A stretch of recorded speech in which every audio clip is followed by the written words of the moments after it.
धाकड़ खबर, बेखौफजुमा बेबाक अंदाज। धाकड़ खबर में आपका स्वागत है। मैं आपके साथ हूं अकरम रईस खान। वैश्विक हलचल, जी हां, वैश्विक हलचल का वो ताजा बुलेटिन लेकर एक बार फिर से आपके सामने हाजिर हो चुके हैं, जिसमें बात करते हैं देश दुनिया ही नहीं, गाजा, फिलिस्तीन, इजराइल, ईरान, लेबनान, सीरिया, रूस और यूक्रेन की खास तौर पर, और इसके अलावा और भी बहुत सारी खबरों से आपको रूबरू करने का करते हैं प्रयास, क्योंकि इन सब खबरों पर चर्चा करने के लिए हमारे साथ जुड़ जाते हैं कृषकांत जी यानी के जी, जो भारतीय वायुसेना के रिटायर्ड ऑफिसर हैं और जियो पॉलिटिक्स पर वाकई में अपनी पैनी और गहरी नजर रखते हैं। बहुत शुक्रिया सर वक्त देने के लिए। थैंक यू मिस्टर अकरम। आपके इस महीने लोक पक्ष में दिल्ली चुनाव को प्रमुखता से छापा गया है। आपको क्या लग रहा है, दिल्ली में बदलाव होने जा रहा है? आम आदमी पार्टी की सरकार क्या वापस नहीं आएगी? बीजेपी जिस तरीके से जोर लगा रही है, और आज की खबरें तो ये हैं कि चंद्रबाबू नायडू भी आकर बीजेपी के लिए प्रचार कर रहे हैं दिल्ली में, और इसके अलावा तमाम आरएसएस और ये सब चीजें झोंक रखी है। कांग्रेस भी दमदार तरीके से लड़ रही है। क्या कांग्रेस लड़ेगी तो बीजेपी को फायदा होगा और आम आदमी पार्टी घटेगी? क्या लग रहा है, क्या लिखा है आपने? देखिए, इस चुनाव की जो आपने बातें की वह सही है, लेकिन उस पर हमने एक पैराग्राफ भी नहीं लिखा है। अच्छा। कारण ये है, हमारा यह कहना है, जो मैं बार बार कहता रहा हूं, कि लोक पक्ष यह समझता है, सारी जनता भी यह समझने लगी जहां जहां हम जाकर लोगों से मिले हैं, कि जो चुनाव प्रक्रिया चली हरियाणा में और महाराष्ट्र में, और उसका जो रिजल्ट आया वह बिल्कुल अलग था। ईवीएम में घपला ना हो उसके बावजूद भी, जैसे हमने चंडीगढ़ के मेयर के चुनाव में देखा था, हालांकि सुप्रीम कोर्ट ने उसको डाउन कर दिया, हमने बिहार में देखा था।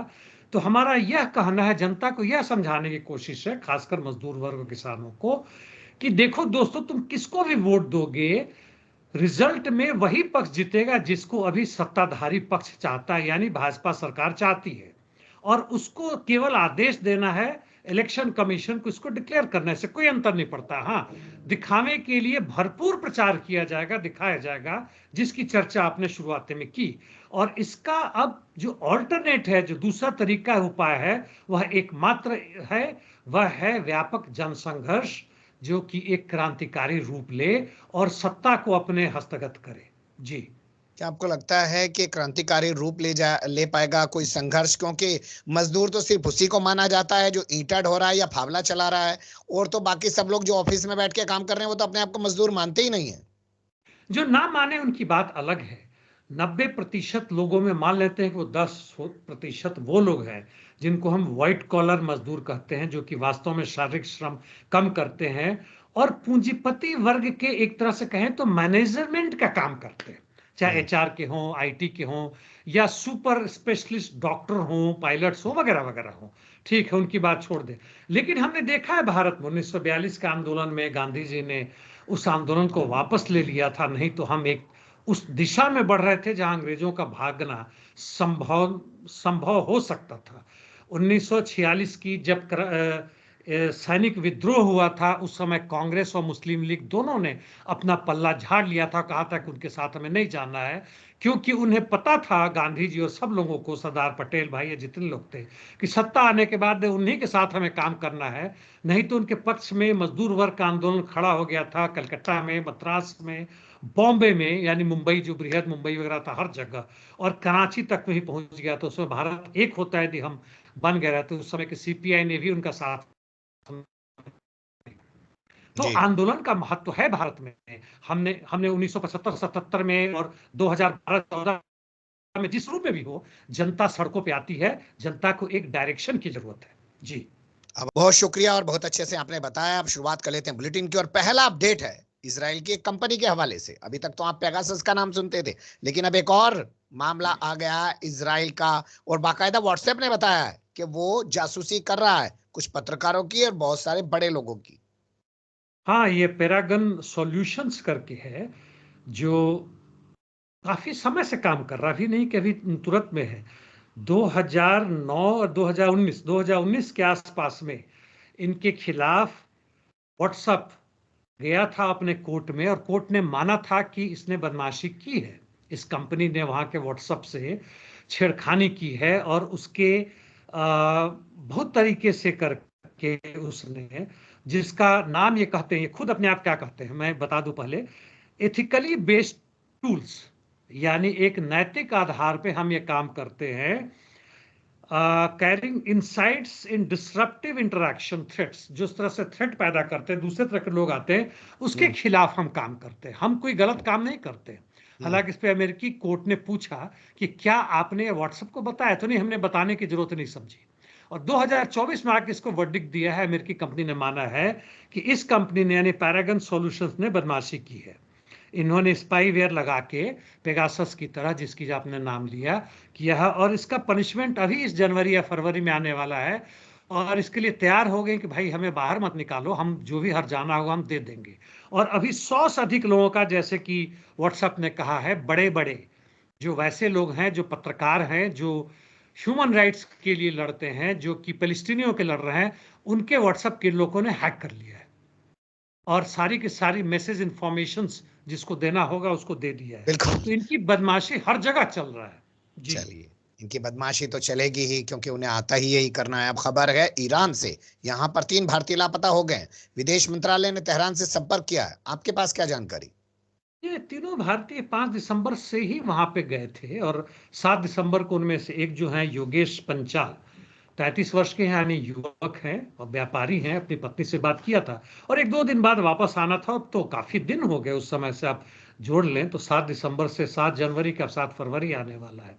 तो उस हालत में महाराष्ट्र के हैं और ये ड्राई फ्रूट्स और सेव का एक्सपोर्ट करने के लिए गए थे, और बाकी भी जो इनके 2 साथी थे और अन्य लोग थे, और ये लोग गायब हैं, कोई नामो निशान नहीं है। 1-2 दिन शुरू में तो टेलीफोन की, इनकी मोबाइल की घंटी बजी, बजना बंद हो गया, ऐसा लगता है उसकी बैटरी डाउन हो गई, बजना बंद हो गया है। तो अब जो भी आपने जैसे कहा कि हमारी विदेश मंत्रालय उनके संपर्क में है, लेकिन कुछ ना कुछ तो गड़बड़ियों की संभावना जरूर है, क्योंकि इतने दिन तक कोई बंदा अपने आप ऐसे गायब नहीं हो गया, तो जेल में बंद है या कुछ और हो गया जी। चलिए, अगली खबर है स्विट्जरलैंड से, और यहाँ पर उस शख्स की लाश मिली है गोली लगी हालत में, जिसने 2023 में कुरान जलाने का काम किया था, और ये इराक का रहने वाला था। क्या मामला है सर? सलमान मोमिका या मोमिन, जो भी इनकी नाम है, 2023 में इन्होंने कुरान को जलाया था। तो कुरान का विरोध करने के लिए इन्होंने पहले पुलिस से, उस समय बता दूं कि जो मांगी थी परमिशन, पुलिस ने इनकार कर दिया। कोर्ट में गए तो कोर्ट ने कहा कि यह व्यक्तिगत अभिव्यक्ति की स्वतंत्रता है कि वो अपनी बातें कहें, और वह कुरान का विरोध करना चाहते हैं।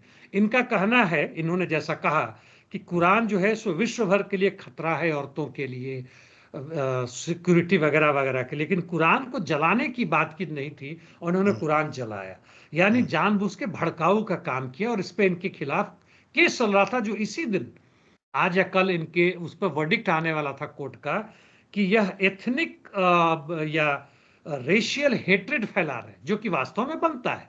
जलाने का क्या मतलब है? तुम उसका विरोध कर रहे हो तो बात अलग है, जलाने के यानी तुम भड़काना चाहते हो। और इसको किसी बंदे ने उनको गोली मार दी। खैर, वहां तो ये हुआ है। यहाँ पर मैं देख रहा हूँ कि ट्विटर पे काफी ये ट्रेंड हो रहे हैं, और उनके मारने के खिलाफ यहाँ के जो आरएसएस के जो भी मतलब गैंग के लोग हैं, वो लोग पीले पड़े हैं कि बड़ा गलत चीज हुआ है। जो भी है, ये पूरा वैश्विक खबर बन चुका है जी। चलिए, अब फैसला सुनाने से पहले इसका मर्डर हुआ है, अब देखते हैं जांच के बाद क्या निकल के आता है। लेकिन ऐसी ही कुछ खबरें और भी हैं हमारे पास, जैसे सुएला ब्रेवरमैन गृह मंत्री रह चुकी हैं ब्रिटेन की ऋषि सुनक के दौर में। वो कह रही हैं कि मुस्लिम कट्टरपंथियों के हाथों में चला जाएगा ब्रिटेन सर।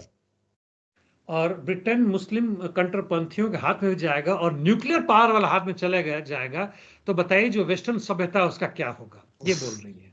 पाकिस्तान को भूल गई, पाकिस्तान के पास भी तो न्यूक्लियर पावर है। ईरान उस मुहिम पर है जिसके पास शायद ऑलरेडी हो या होने वाला है। खैर, मैं बता दूं कि 2011 में वहां पे 5% से कम मुस्लिम आबादी थी इंग्लैंड में। 2021 में 6.5% है, कहने के लिए 1.5% बढ़ा है। लेकिन वहां की आबादी के में वृद्धि के कारण नहीं है, बल्कि बाहर के देशों से आने वालों के कारण बढ़ा है। क्योंकि वहां पे जो तमाशा हो रहा है, जैसे सीरिया में, इराक में, वहां के लोग आके ले रहे हैं। यहां तक कि भारत, बांग्लादेश, पाकिस्तान के भी मुस्लिम पॉपुलेशन गए हैं, इसके कारण बढ़ा है। यानी इधर घटा है उधर बढ़ा, ऐसा कुछ नहीं हुआ है। पूरे यूरोप में जहां तक की बात है 6% है इनकी आबादी, यूएस में 1% है। तो ये हवा में बात कर रही है, कह रहे हैं कि जेडी वांस ने कहा, जो अभी अमेरिका के वाइस प्रेसिडेंट बन गए हैं, उन्होंने सही कहा, और अमेरिका ही में जाके भाषण दे रही हैं, बोल रही हैं, या पत्रकारों के सामने बोल रही हैं ऐसा। तो पहली बात तो ये कि ये लोग खुद बड़े ही भयानक अज्ञानी और अंधविश्वासी हैं, दूसरी तरफ दुष्प्रचार के शिकार है, तीसरे जी दुष्प्रचार को फैला रही है, चौथे कुछ बोलना है जिससे ये सत्ता में बनी रहे या कम से कम एमएलए एमपी तो बनती रहे, इसके लिए कर रही हैं। इनके बिल्कुल। बोलने का ना कोई आधार है ना कुछ है। इन लोगों को उठा के श्रम कारावास में भर्ती करना चाहिए, जहां सीखे कि श्रम का क्या महत्व है और धर्म का क्या मतलब है। जी बिल्कुल आप सही कह रहे हैं, क्योंकि ऐसा ही बयान अमेरिका के गृह मंत्री ने भी दिया है। उसने कहा है कि सड़कों से कचरा साफ करने पड़ेगा। उसे प्रवासी अब कचरा नजर आने लगे हैं जब वो वहां तबाही मचाते हैं उन देशों में, और उसके बाद जो चीजें स्थिति सामने आती है उसको लेकर अध्ययन करने के बजाय वो कचरा दिखा रहा है उनको। खैर, अगली खबर का रुख करते हैं। अल्बानिया और इटली में प्रवासियों को लेकर कुछ हुआ है सर? हाँ, ये इटली ने स्वीकार किया था कि अल्बानिया से कुछ प्रवासी आएंगे। अल्बानिया के लोग नहीं है, ये लोग ही दूसरे देशों के हैं। और 46 ऐसे थे जो बांग्लादेश, इजिप्ट, आइवरी कोस्टो से लिए कहाँ कहाँ से हैं, गाम्बिया यानी अफ्रीका वगैरह से सब पहुंचे हुए हैं। कि इनको ये लोग जो हैं मांग रहे हैं, इनके प्रति बहुत ही गड़बड़ चीजें हुई अपने अपने देश में, इसलिए भाग के हमारे से पहुंचे हैं।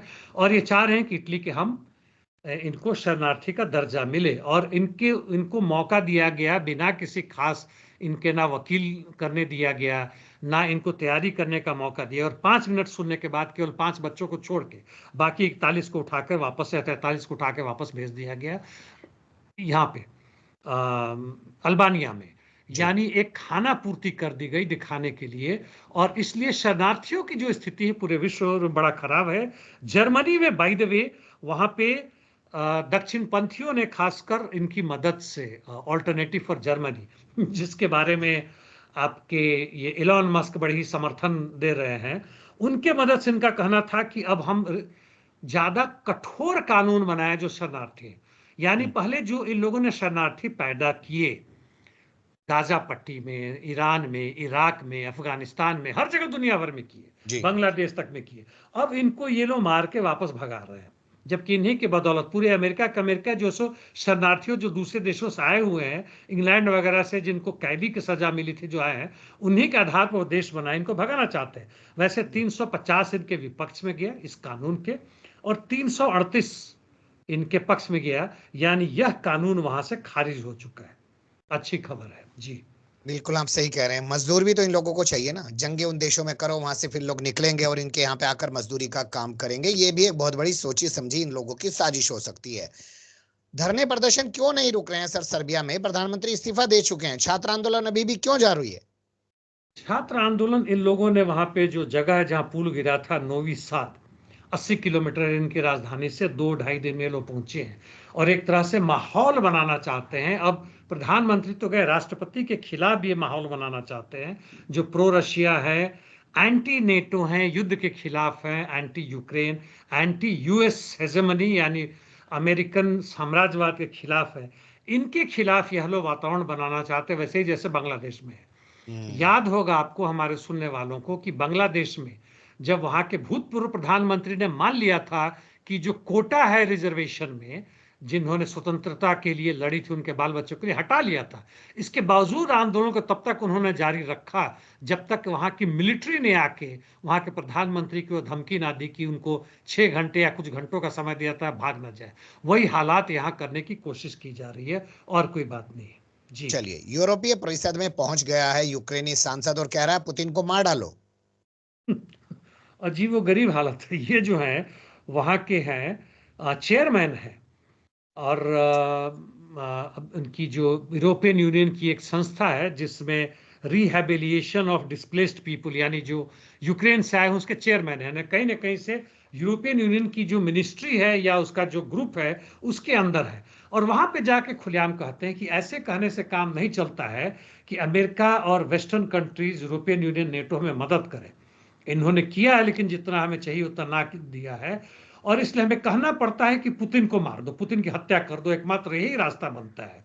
और जो अनाप शनाप इन लोगों का बोल रहे हैं, कोई मायने नहीं बन गया है, रह गया डिप्लोमेसी का, सीधे के सीधे टेररिज्म से वो आता है। ये लोग खासकर कुछ खास टेररिस्ट ऑर्गेनाइजेशन, आईएसआईएस और बाकी सबों को जो गालियां दे रहे हैं, ये खुद के खुद टेररिस्ट ऑर्गेनाइजेशन बन चुके हैं। जेलेंस्की कह रहे हैं कि हमारे नागरिकों को पुतिन मार रहा है, हाँ यानी जी। वह भी अप्रत्यक्ष रूप से उनको कह रहे हैं कि इनको खत्म करो और पुतिन की हत्या कर दो। और पहले हमने पढ़ा भी है कि पुतिन की हत्या की साजिश की गई थी बाइडेन एडमिनिस्ट्रेशन के द्वारा पहले। जी। और ट्रम्प जो है वो कह रहे हैं मैं तो मास्को के साथ बड़ी गंभीरता से बात करने को तैयार हूं। ट्रम्प से पत्रकारों ने पूछा कि भाई आपने कहा कि आपकी पुतिन से बात हुई है, तो पुतिन के जो स्पोक्स पर्सन उन्होंने कहा कि नहीं ऐसी कोई बातचीत नहीं है। तो इन्होंने कहा कि नहीं नहीं हमारी बात हो रही है, अभी पूरे मास्को से बात हो रही है। पूरे मास्को का क्या मतलब वही जाने, और बड़ी सीरियस बातें हो रही है। तो इन्होंने पूछा क्या सीरियस बातें हो रही है, तो इन्होंने कहा हम मैं नहीं बताऊंगा, अभी मैं बहुत नहीं सीरियस बताऊंगा। बातें हो रही है। तो अभी मैं नहीं बताने बताऊंगा। लायक कुछ एक्चुअली है ही नहीं कि क्या बताएं। सही जी। बात है। वो उमर शरीफ का एक वीडियो है, उसमें एक कार्टूनिस्ट है, वो कहता है मैं नहीं बताऊंगा, मैं नहीं बताऊंगा। तो वैसा ही कुछ ट्रम्प कर रहे हैं। खैर, अब रुक कर लेते हैं अमेरिका से जुड़ी खबरों का। यहाँ जो पहला अपडेट हमारे पास आ रहा है वो है फिलाडेल्फिया में एक और विमान हादसा हो गया है, 6 लोग मर गए हैं। लगातार 3 दिन में दूसरा हादसा, और ट्रम्प कह रहे हैं बिडेन जिम्मेदार है। यह दुखद है, बाइडेन जिम्मेदार है, यहाँ कुछ हो जाए तो नेहरू जिम्मेदार है, टिट्टू सुल्तान जिम्मेदार है। ये सब बकवास की बात है। नहीं, ये दुखद है। मेड इवैक यानी मेडिकल इवैक्यूएशन, एक बच्ची और उसकी माँ के साथ लेकर जो भी थे 6 लोग थे, जब वापस जा रहे थे, यानी बच्ची ठीक ठाक हो गई होगी या इलाज का जो भी है रास्ता बताया होगा, और ये एक्सीडेंट हो गया, इसका पता नहीं। लेकिन पहले वाला जिसमें 67 लोग मारे गए पूरे के पूरे, जी। हेलीकॉप्टर से जो क्रैश हुआ, अमेरिकी मिलिट्री हेलीकॉप्टर ब्लैक हॉक, उसकी जो कैप्टन थी महिला थी, और बाद में पता चला कि वो ट्रांसजेंडर है। हम्म। और ट्रम्प के आने से बहुत नाराज थी, और ट्रम्प ने जिस तरीके से कह दिया था कि इनको निकाल दिया जाएगा, ट्रांसजेंडर को आगे नहीं दिया जाएगा, और इसलिए वहां दूसरी तरह का एक नैरेटिव बन रहा है कि इस ट्रांसजेंडर ने जानकर, जो हवाई हम्म। जहाज आ रहा था लैंड करने, और ये हेलीकॉप्टर जो वीडियो आ रहा है, तो हेलीकॉप्टर तो बड़ा धीमे स्पीड होता है, हवाई जहाज तेज जाता है, तो ऐसा लगता है कि हेलीकॉप्टर यहाँ पे रुका हुआ है, लेकिन रुका वो नहीं, बहुत धीमे गति से जा रहा है। और हेलीकॉप्टर पायलट है, इनको ट्रांसजेंडर जो है, इनको कहा गया था कि भाई क्या आप हवाई जहाज देख रही है जो लैंड कर रहा है, टीसी ने बोला, लेकिन इसके पहले जवाब दी दोनों क्रैश कर गए थे। तो ये हम्म। कहा जा रहा है कि उन्होंने जानबूझ के आत्मघाती हमला किया है, और ऐसा ऐसा टेररिस्ट अटैक है। ये सब बकवास की बात है, यह दुर्भाग्य है। ऐसा एक्सीडेंट को बचाया जाना चाहिए, जी। और भी ज्यादा जहां तक एयर स्पेस के कंट्रोल की बात है, और बेटर होना चाहिए। और मिलिट्री हेलीकॉप्टर यदि इंटरनेशनल एयरपोर्ट पर उड़ता है, जैसे हमारे इंडिया में न्यू दिल्ली में उड़ता है, तो उसकी बहुत सारे सुविधाएं और बहुत सारे सिक्योरिटी मेजर्स ली जाती है। इवन प्राइवेट जी। हेलीकॉप्टर बहुत सारे उड़ते हैं, ये हटा के नोएडा हटा दिया, ग्रेटर नोएडा हटा दिया, उनकी हाइट कम कर दी, ताकि इस लैंडिंग टेक ऑफ पाथ से बहुत दूर दराज हो, और हवाई जहाज के अंदर भी बीप आता है आपको कि बगल में आपका कोई जहाज जा रहा है। ये चलिए। सब क्यों फेल कर गया मुझे नहीं मालूम, वहां देखेगा। लेकिन यहां तक ट्रम्प कर रहे हैं कि बाइडेन ने कर दिया क्योंकि पूरी सिक्योरिटी मेजर्स नहीं थी। तो अमेरिकन एविएशन जो वहां की जो ऑर्गेनाइजेशन है, जैसे हमारे यहाँ डीजीसी है, जी। उसके कई प्रमुख लोगों को जो सेफ्टी से रिलेटेड थे, इन्होंने ट्रम्प ने आते ही बाहर भगा दिए, और अब हम्म। कहते हैं कि वो जिम्मेदार है। जी। चलिए, जिम्मेदारी की बात करते हैं तो नेटो जिम्मेदार नहीं बन रहा है ग्रीनलैंड का, और कह रहा है कि ट्रम्प ठीक कह रहे हैं कि ग्रीनलैंड उनको घेर लेना चाहिए। मैं तो इतना ही कहूंगा कि वहां के 85% लोगों ने, ऑनलाइन जो वोटिंग हुई थी, सर्वे हुई थी ग्रीनलैंड के, उन्होंने कहा था कि हम अमेरिका के साथ नहीं शामिल होते।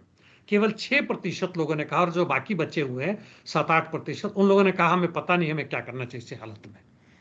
तो यह जो है सो खुलेआम गुंडागर्दी है, साम्राज्यवाद का विस्तारवादी नियति है और नियम है, और कुछ नहीं है। जहां तक नेटो की बात है, कुछ नहीं बचा हुआ तो बेचारे मजबूरी में कर रहे हैं कि जी। डेनमार्क को भी कुछ दो, उसको भी कुछ दो, क्योंकि ग्रीनलैंड जो है, जैसे हमने डीआरसी की बात कल की थी, डेमोक्रेटिक रिपब्लिक ऑफ कॉन्गो, हम्म। कि वहां पर जमीन के नीचे बहुत जबरदस्त संपत्तियां छिपी हुई है, जी। यूरेनियम से लेके दूसरे तरह के जो एलिमेंट्स हैं जो कि बाकी हर दुनिया में नहीं मिलते, लिथियम भी शायद वहां पे है, हम्म। रेयर एलिमेंट जिसे कहते हैं। हम्म। ग्रीनलैंड दूसरा बड़ा खजाना है जिसके ऊपर नजर है बिल्कुल। ट्रंप की और उनके मंत्रालय की। और हम्म। ये लोग कहते हैं कि हमारे सिक्योरिटी को खतरा है, क्योंकि वहां चीन और रूस पहुंच रहा है, इसलिए हम उस पर कब्जा करना चाहते हैं। तब साले सॉरी, पूरी दुनिया पे कब्जा कर लो, खतरा बचने का वही एकमात्र उपाय, और तो कुछ है नहीं। बिल्कुल जी। सही, सिक्योरिटी का आधार बना और तमाम देशों को, तमाम खजानों को लूट डालो। शायद ऐसी ही धमकी ब्रिक्स को फिर से एक बार ट्रंप ने दे दी, ट्वीट करके कहा कि खबरदार अगर हमारे डॉलर के खिलाफ कोई करेंसी खड़ी की तो।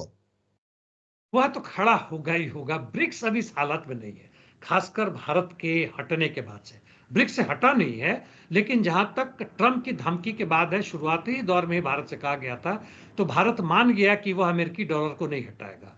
भारत के यहाँ गड़बड़ी होगी। और ब्रिक्स के अभी जितने भी इसके मेंबर हैं 9 देशों में, उनका अपना करेंसी होने में बहुत वक्त लगेगा। पुतिन ने भी ये बात कहा है, 5-6 वर्ष लगेगा, तब तक ट्रंप नहीं रहेंगे। लेकिन ट्रंप को अब खुलेआम नजर आ रहा है कि उनका जो एकाधिकार था अपने डॉलर पे, जितनी मर्जी छपवा दो, मतलब एक लिमिट तक, ताकि पूरे वर्ल्ड में इसका एक वैल्यू बना रहे, एक यूनिवर्सल एक्सचेंज वैल्यू के रूप में रहे, ताकि बदला बदली हो सके। उसी को हर जगह लोग मानते हैं। जैसे सोना होता है, तो सोना तो बड़ा महंगा होता है, हर कुछ नहीं जा सकता है, लेकिन डॉलर लेके हर इंटरनेशनल एयरपोर्ट पे, हर इंटरनेशनल पोर्ट पे, या दुनिया में जहां भी आदान प्रदान या जी ट्रेड हो रहे हैं वहां पे करने के लिए। तो अब ये धमकी दे रहे हैं, लेकिन इनके धमकी का कोई असर नहीं पड़ेगा, भले ही भारत हटे। दुनिया के अधिकांश देश जो हैं, अब जो स्वतंत्र रूप से काम कर रहे हैं, वह अब डॉलर के थ्रू ना करके सीधे की सीधे, खासकर दो उभरते हुए सितारे जो हैं, एक चीन यानी उनके यूनिटरी से और यूनिट से, और दूसरे रशिया उनके जी। से, जैसे रूबल से, इससे अब करने को लोग तैयार हो रहे हैं। जी चलिए अब अगली खबर का रुख करते हैं और गाजा, सीरिया और ईरान से जुड़े हुए अपडेट्स रखते हैं। पहला है, सीरिया में असद के भाई को क्यों गिरफ्तार कर लिया गया सर? ये 2011 में, आपको याद होगा, हमारे बहुत सारे लोग भूल भी जाते हैं, ब्लैक जास्मिन करके रिवॉल्यूशन फैला था पूरे, या उसको कहें तो अरब स्प्रिंग, यानी एक उभार आया था, थंडर आया था, विद्रोह हुआ था, जिसमें खासकर इजिप्ट, ट्यूनीशिया जैसे देशों में भी बड़ी जबरदस्त मात्रा में लोग उठे थे। और उन्होंने कहा था कि हमें जो आजकल के जो राजा और अधिकारी जो बने हुए हमारे, उनको हटाओ, जनता की एकता और जनता का राज होना चाहिए। हालांकि वो अंततः फेल कर गए। जी उस समय सीरिया में भी बड़ा जबरदस्त उठा था, और उसको क्रश करने के लिए जी यहाँ पे उनके जो कजन हैं लाताकिया में, नजीब, जी इन्होंने बड़े अत्याचार किए थे इनके हिसाब से। संभव है किया भी होगा, मैं इससे इनकार नहीं कर रहा हूं। और उसके बाद से पूरे सीरिया में उठा था, और बड़ी जबरदस्त गृह युद्ध के रूप में शामिल हुआ था। उसके बाद से आईएसआईएस बना अमेरिकी जी मदद से, और तब से चाहे उस समय के जो भी राष्ट्रपति रहे हो, ओबामा रहे हो या हाल फिलहाल का भी रहे, उन्होंने हटाने की कोशिश की थी असद को, जो सफल हुए और जी इनको पकड़ा है। तो अब इन जो एचटीएस का नया वहां का राजतंत्र है तथाकथित रूप से, हम्म या जो भी इस्लामिक आधार पे जो भी बनता है, उनका कहना है कि सीरिया के लोगों को इन्होंने बड़ा दंड दिया है, बड़ा कष्ट मिला है, इसलिए उनके ऊपर कार्रवाई होगी। जबकि खुद ही कल ही इन्होंने, परसों इन्होंने अपने स्टेटमेंट में कहा कि जो कुछ लोग जो अल्पसंख्यक के मारे जा रहे हैं, और भी मारे जा सकते हैं, क्योंकि उन्होंने बहुसंख्यकों पर बहुत जबरदस्त अन्याय किया है। यह एक साधारण सी बात है हमारे देश में। सही बात है जी। माइनॉरिटी और मेजोरिटी का झगड़ा ही पूरी दुनिया में खड़ा किया जा रहा है। अगली खबर है लेबनान से, मिस्र के वित्त मंत्री कहाँ पहुंच गए सर यहाँ पर?